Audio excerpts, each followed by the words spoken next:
We conclude the book of Ezekiel today with a note of hope.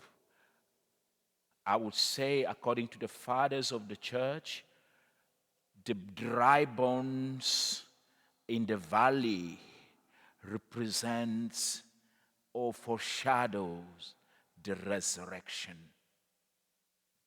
And as one of the priest theologian was saying, every day of our life is an experience of God's resurrection, is an experience of our own resurrection.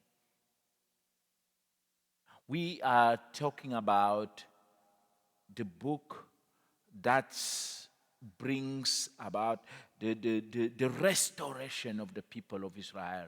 They were in a context, in conditions of life that was completely humanly impossible to think that these people will ever rise again or will ever turn back or return to their home. This was the situation of the children of Israel. They were in a kind of deep end, no hope to return.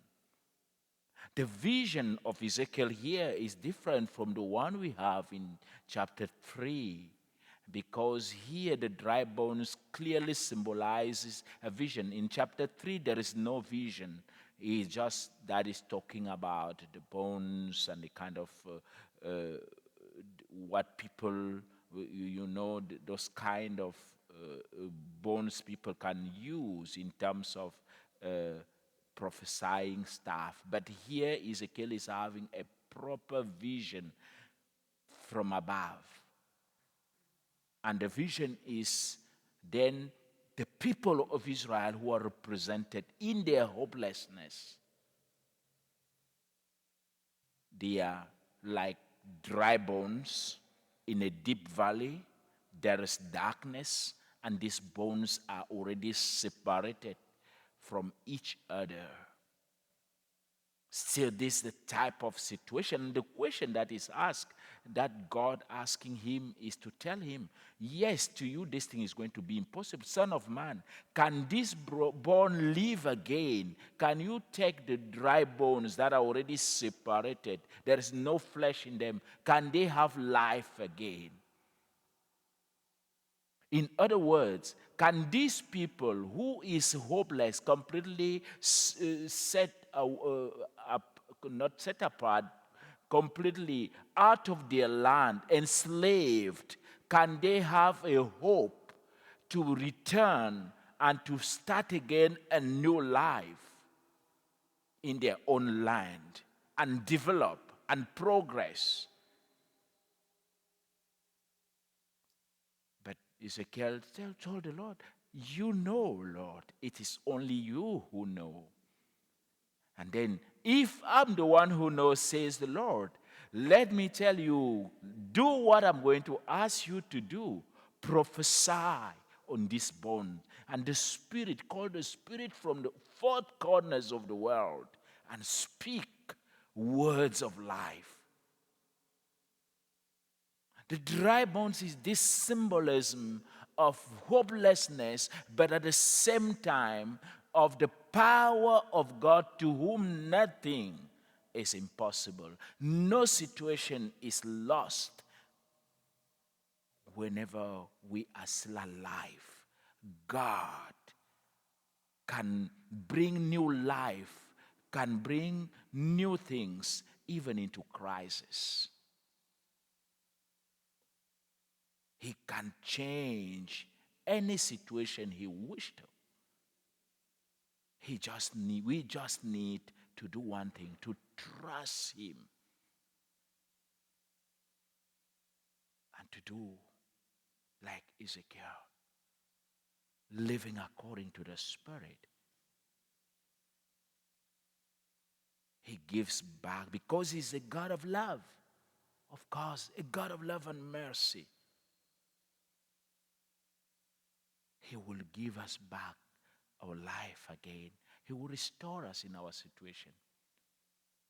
We all go through these dry bones conditions in our lives, in our different lives, state of life. It might be financial, it might be emotional, it might be family crisis, it might be a marriage crisis, it might be just the situation in your own life where you feel completely abandoned and left out and completely despair. But God has not yet given up on you. And He will never give up on us. We should always be people of hope. But people of love are also people of hope. Because love will produce hope at all costs. And hope will produce endurance. And as Paul put it clearly to us, hope will never deceive us.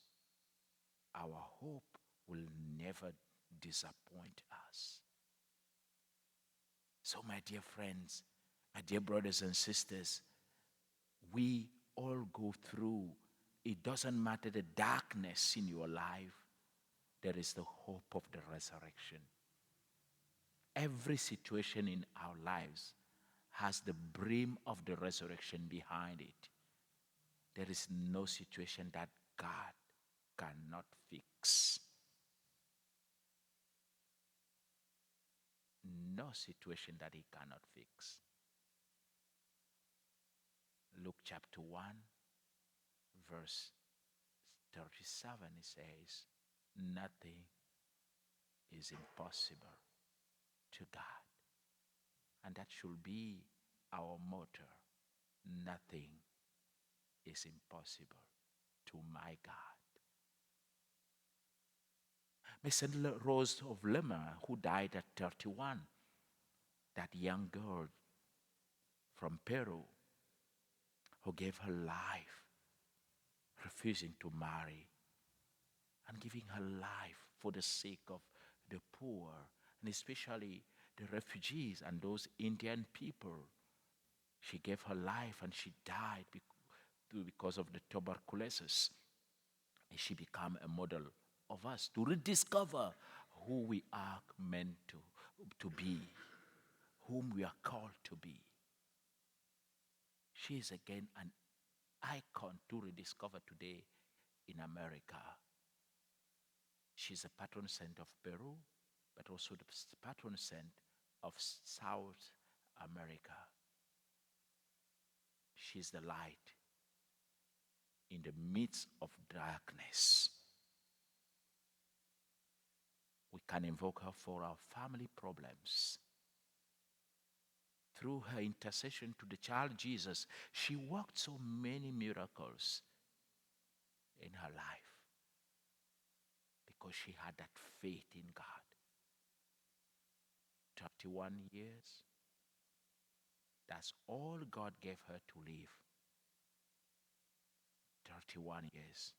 But the impact of her life was tremendous.